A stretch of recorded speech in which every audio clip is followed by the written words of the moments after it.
So hey guys, welcome back to my channel. নতুন একটা ভিডিওতে। সো বন্ধুরা, আমিও দীপ ভাইকে নিয়ে একটা ভিডিও বানিয়েছি। তোমার একটা ভিডিও তোমরা এত ভালোবাসা দিচ্ছ ধারণা বাইরে। সো বন্ধুরা, প্রথমে আমি ইউটিউবে চলে এসেছি। ইউটিউবে সার্চ করবো এখন বর্ধমান টু কোথায় আদিয়োগী। তো আমি সার্চ করবো বর্ধমান টু আদিয়োগী। তো চলো সার্চ করি। প্রথমে সার্চ করা আছে বর্ধমান টু আদিয়োগী। তো বর্ধমান আদি সার্চ করার পরেই প্রথমে আমার ভিডিও চলে আসবে। আমার ভিডিও না, সেকেন্ড ভিডিওটা আমার ভিডিও আসবে। তো তোমার দেখাচ্ছি, চলো। এটা গাইজ, এটা হচ্ছে বিপ্লব দার ভিডিও। তারপরেই হচ্ছে তোমার ভাইয়ের ভিডিও। দেখো, অনিশ সানকো ব্লগ।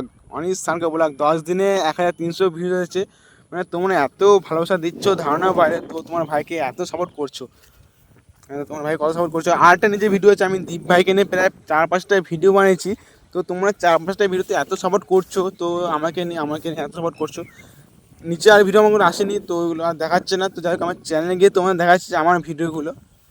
হ্যাঁ দেখো, মানে নেটওয়ার্ক এত স্লো। যাই হোক, আমি চ্যানেল চলে আসলাম, এই যে অনিশ সানকো ব্লগ। ঠিক আছে, তোমার অবশ্যই তোমার ভাইয়ের চ্যানেল সাবস্ক্রাইব করো। নিজের চ্যানেল হিসেবে সাবস্ক্রাইব করো, ভাইয়ের চ্যানেল হিসেবে নিজের চ্যানেল সাবস্ক্রাইব করো। হ্যাঁ দেখো, দীপ ভাই ফাইনালি বর্ধমান এসে গেছে।